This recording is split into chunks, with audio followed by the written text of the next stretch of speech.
ఇవ్వండి sir, clarification ఇవ్వండి sir. ముఖ్యమంత్రి గారు మాట్లాడినారు కదా, వారి గురించి కూడా మాట్లాడినారు, ఇవ్వండి. తర్వాత ఇస్తా మీరు మాట్లాడండి. అధ్యక్ష మరి రిప్లై అయిపోయిందా సార్, లేక రిప్లైయా ఇంటర్వెన్షన్ ఏంటి సార్? ఇది రిప్లై ఇచ్చిండ్రా? ఇది ఇంటర్వెన్షన్ అయింది. రిప్లై ఇస్తాడు. గంట 20 నిమిషాలు మాట్లాడింది సార్. అధ్యక్ష నేను ఒకటే రిక్వెస్ట్ చేస్తున్నా సార్, ముఖ్యమంత్రి గారికి ఇంత ఫ్రస్ట్రేషన్ పనికిరాదు. రిప్లై ఇవ్వడానికి వారు జీవితంలో మాకు ఇప్పుడు కాదు అధ్యక్ష, 2009 నుంచి చెప్తున్నాడు ఆయన. నేను ఆడ కూర్చుంటా అన్నాడు, కూర్చున్నాక కూల్ కావాలి కదా అధ్యక్ష. మరి ఇప్పుడు ఎందుకింత ఫ్రస్ట్రేషను, ఎందుకింత నిస్పృహ, ఎందుకింత ఆవేశము మాకైతే అర్థం కావట్లేదు అధ్యక్ష. ఈ ముఖ్యమంత్రి గారిలో ఒక అపరిచితుడు అధ్యక్ష. ఎందుకంటే బయట చెప్తాడు అధ్యక్ష, మొన్న రవీంద్ర భారతిలా మనల్ని ఎవడు నమ్ముతలేడు, మనకు అప్పు ఉడతలేదు, ఎవడు నమ్ముతలేడు, దివాలా తీసుకోమని బయట చెప్తాడు. ఇక్కడికి వచ్చాము 1,58,000 కోట్లు అప్పు చేసినా రొమ్ము విరుచుకొని చెప్తున్నారు. మాకు అర్థం కావట్లేదు అధ్యక్ష, ఆయన కరెక్టా ఈయన కరెక్టా, రాము రెమోనా, ఎవరు కరెక్టో తెలుస్తలేదు అధ్యక్ష. ముఖ్యమంత్రి గారు చెప్తున్నారు నేను 18 గంటలు పనిచేస్తున్నా, నేను బ్రహ్మాండంగా పనిచేస్తున్నా, ఒక్కరోజు సెలవు పెట్టలే, నేను 40 సార్లు కాకపోతే 400 సార్లు పోతా ఢిల్లీ. పో అధ్యక్ష, నిన్నెవరు వద్దన్నారు, బ్రహ్మాండంగా తిరుగు అధ్యక్ష. పెట్టుబడులు వస్తున్నాయి దావోస్లో, ఒకటి మించి ఒకటి, 1,78,000 కోట్లు, 40,000 కోట్లు తన్నుకొని వస్తున్నాయి. సంక్షేమం అద్భుతం, అన్నీ అయిపోయినాయి 5 గ్యారంటీలు. మరి ఎందుకు అధ్యక్ష ముఖ్యమంత్రి గారు 71,000 కోట్ల ఘాటా పడ్డది, ఖతమైపోయింది, మా 71,000 కోట్ల అంచనాలు తగ్గిందని గన్పూర్లో చెప్పిండు, స్టేషన్ గన్పూర్లో. ఎందుకే అంటున్నా అధ్యక్ష నేను, ఓదికేమో పైసలు లేవంటారు అధ్యక్ష, ఉద్యోగులకు డిఏలకు పైసలు లేవు, 6 గ్యారంటీలకు పైసలు లేవు, తులం బంగారంకు పైసలు లేవు. కానీ మళ్ళీ ఇదే ముఖ్యమంత్రి గారు ఏం చేస్తారు అధ్యక్ష, బ్రహ్మాండంగా ఫ్యూచర్ సిటీ హెచ్ఎండిఏకు 20,000 కోట్లతోని టెండర్లు, జిహెచ్ఎంసీలో 7,000 కోట్ల టెండర్లు, వాటర్ వర్క్స్లో 14,000 కోట్ల టెండర్లు, కొడంగల్ లిఫ్ట్ ఇరిగేషన్లో 4,400 కోట్ల టెండర్లు, ఫ్యూచర్ సిటీలో 6 లైన్ల మెయిన్ రోడ్డు, 2 వైపులా 2 సర్వీస్ లైన్లు, మొత్తం 10 లైన్లు 5,000 కోట్లు, మూసీ సుందరీకరణ 1,50,000 కోట్లు. ఇన్నిటికీ పైసలు ఉన్నాయి కానీ 6 గ్యారంటీలకు పైసలు లేవు, తులం బంగారం పైసలు లేవు, మహిళలకు ఇచ్చేందుకు 2,500 లేవు. దేనికి పైసలు లేవు అధ్యక్ష? రుణమాఫీ అధ్యక్ష. నాకు ఒకటి అర్థం కావట్లేదు అధ్యక్ష. రుణమాఫీ అంటే నేను ముఖ్యమంత్రి గారిని సూటిగా అడుగుతున్నా అధ్యక్ష, వారిది కొడంగల్ నియోజకవర్గం, నా సిరిసిల్ల నియోజకవర్గం అధ్యక్ష. మీరు కావాలంటే ఈరోజు సభ అయిపోయింది కదా అధ్యక్ష, ఈరోజుతోని రేపు మీరు ఏ టైంలో అంటే ఆ టైంలో ముఖ్యమంత్రి గారు పోదాం, కొడంగల్ పోదామా, సిరిసిల్ల పోదామా, ఈ ఊరు కూడా మీ ఇష్టం. ఏ ఒక్క ఊళ్ళోనన్నా 100% రుణమాఫీ అయింది అనే మాట చెబితే నేను శాశ్వతంగా రాజకీయాలు వదిలేసి వెళ్ళిపోతా. ఇది నా ఛాలెంజ్, స్వీకరిస్తారా? కొడంగల్ కొండారెడ్డిపల్లి పోదాం అధ్యక్ష. అంటే చెప్పడానికి కూడా కొంత ఉండాలి అధ్యక్ష. వారే కదా అధ్యక్ష రైతులను రెచ్చగొట్టింది. 2 లక్షలు తెచ్చుకోండి, ఎంబడే ఓన్రి, డిసెంబర్ 7 నాడు ఇందిరమ్మ రాజ్యం వస్తుంది, 9 తారీఖు నాడు మొదటి సంతకం పెడతా, అయిపోతుంది 2 లక్షల రుణమాఫీ. అయ్యిందా అధ్యక్ష? పోదామా ఎవరికన్నా అధ్యక్ష? నేను అడుగుతున్నా అధ్యక్ష నేను అడుగుతా ఉన్నా. ఇంకోటి అన్నారు అధ్యక్ష, వారు దేవుని మీద ఒట్టు పెట్టినారు అధ్యక్ష. ఇప్పుడు దేవుళ్ళు బాధపడే పరిస్థితి వచ్చింది నిదకళ్ళు అని చెప్పి అధ్యక్ష నేను అడుగుతున్నా. వారు అంటారు అధ్యక్ష రైతు బంధు, రైతు భరోసా. నేను అడుగుతున్నా అధ్యక్ష, రైతు భరోసా ఏంది అధ్యక్ష? మీరు చెప్పింది 15,000. ఇదే ముఖ్యమంత్రి గారు ఆనాడు పిసిసి ప్రెసిడెంట్గా రైతు బంధుని ఆపిందే ఈయన. పోయి ఎలక్షన్ కమిషన్కి లెటర్ ఇచ్చిందే ఈయన. ఆ లెటర్ కాపీ ఇక్కడ ఉంది నా దగ్గర. ఇది లెటర్ కాపీ, రేవంత్ రెడ్డి గారు స్వయంగా ఇచ్చిన ఉత్తరం కాపీ ఎలక్షన్ కమిషన్ కు. ఆపిందే మీరు. మళ్ళీ మీదికెళ్ళి మేము దాచుకున్నాం, మేము ఆపినామని చెప్తారు. నేను పంపుతా అధ్యక్ష ఇది మీకు.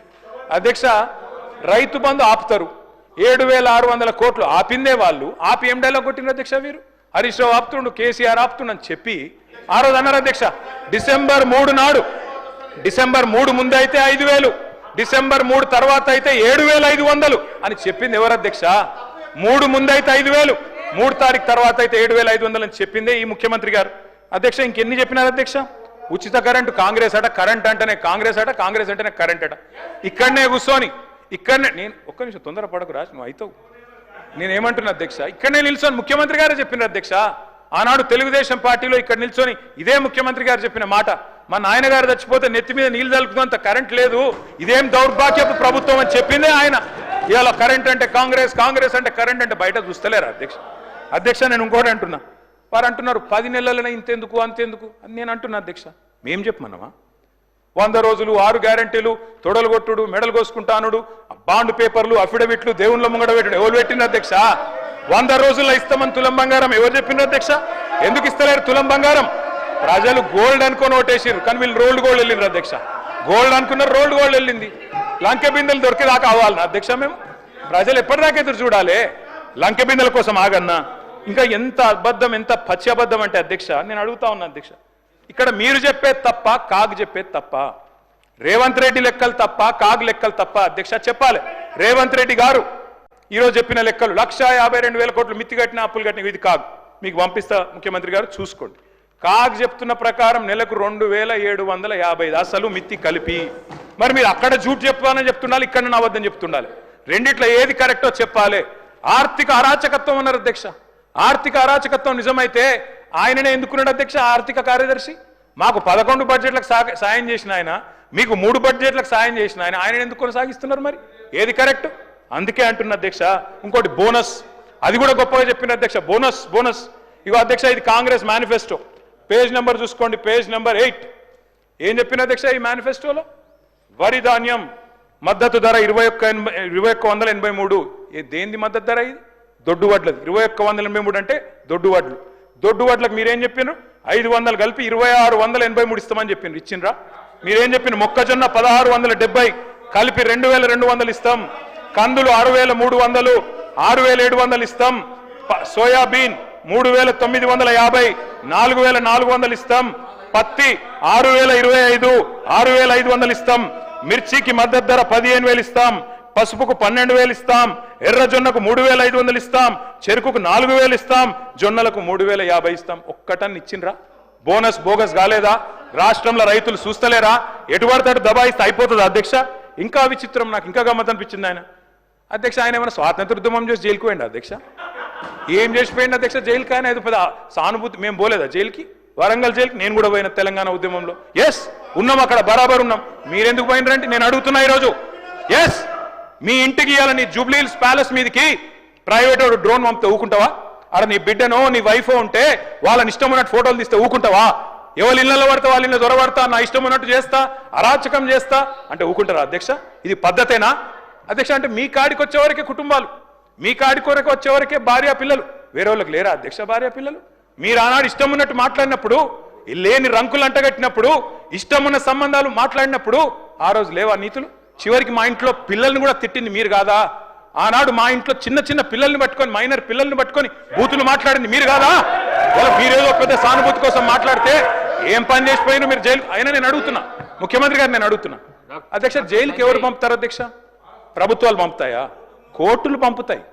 కోర్టులో మీరు ఛాలెంజ్ చేసినారు, నన్ను రిమాండ్కి పంపొద్దు అని మీ లాయర్లు అడిగినారు. కోర్టు కాదు మీరు జైలుకే పోవాలని చెప్పింది. మేమేం చేస్తాం దానికి? రిమాండ్కు పంపేది మేం కాదు సార్, మీరు కాదు. ముఖ్యమంత్రి గారు హుంకరిస్తున్నారు. నేను అనుకుంటే అక్కడ ఎవరు మిగిలరు.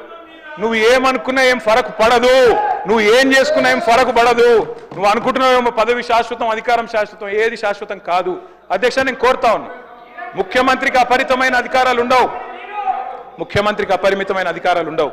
ఎవరిని పడితే వారిని జైలుకు పంపే అధికారం ఉండదు, కోర్టులకు ఉంటుంది. నిన్ననే కోర్టు పాత్ర తీసుకున్నారు ఈ ముఖ్యమంత్రి గారు. ఇందాక ఏదో గోవింద సినిమా చెప్పింది కదా, ఆ పాత్ర ఆయనకే సూట్ అవుతుంది అధ్యక్ష.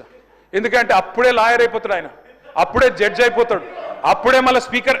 మీరు తీసుకునే నిర్ణయం వారు చెప్తారు, సుప్రీంకోర్టు తీసుకునే నిర్ణయం వారే చెప్తారు, ఉప ఎన్నికలు రావంటారు, ఎన్నికల కమిషన్ నిర్ణయాలు ఆయనే చెప్తారు అధ్యక్ష. మీ బహుపాత్రలు మీకే సూట్ అయితే తప్ప మా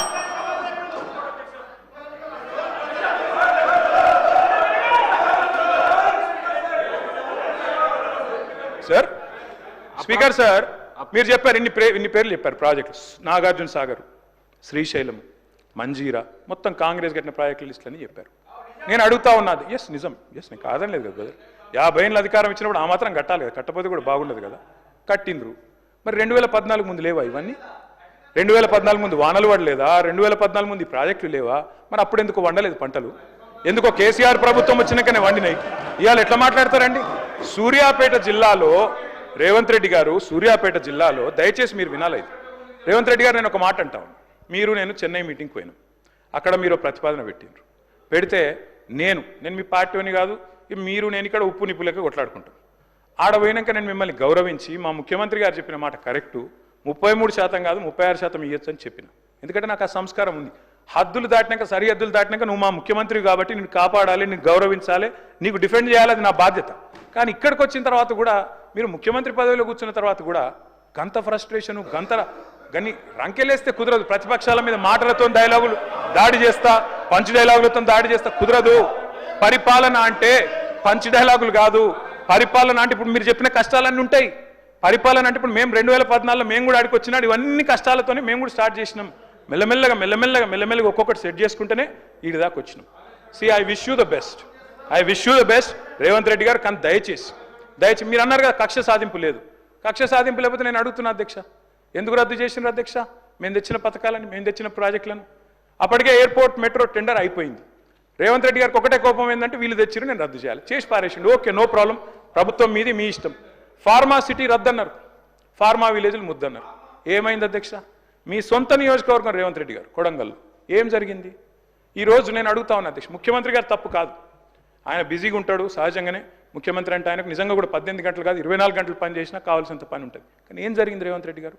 మీకు మరి లగచర్లలో ఒకటి పెట్టాలనుకున్నప్పుడు ఏం చేయాలా? మీరో మీ బ్రదరో లేకపోతే మీ నాయకులో అందరు కలిసి కాన్ఫిడెన్స్లో తీసుకొని వాళ్ళను అట్లా కాదు ఇట్లా అని ఒప్పించి మంచి జరుగుతుంది మనకని చెప్పి ఒప్పించి చేయాలి. కానీ మీరేం చేసిండ్రు? వాళ్ళు ధర్నాలు చేస్తే పట్టించుకోవాలి, రాస్తారోకలు చేస్తే పట్టించుకోవాలి. 9 నెలలు అక్కడ టెంట్ పడితే పోయినోళ్ళు లేరు, అడిగినోళ్ళు లేరు. ఆఖరికి అధికారులు పోతే లొల్లయింది. ఆ లొల్లిని మాకంట కట్టి మేమేదో చేసినామంటే నేను రేవంత్ రెడ్డి గారికి విజ్ఞప్తి చేస్తున్నా, మీరు మీ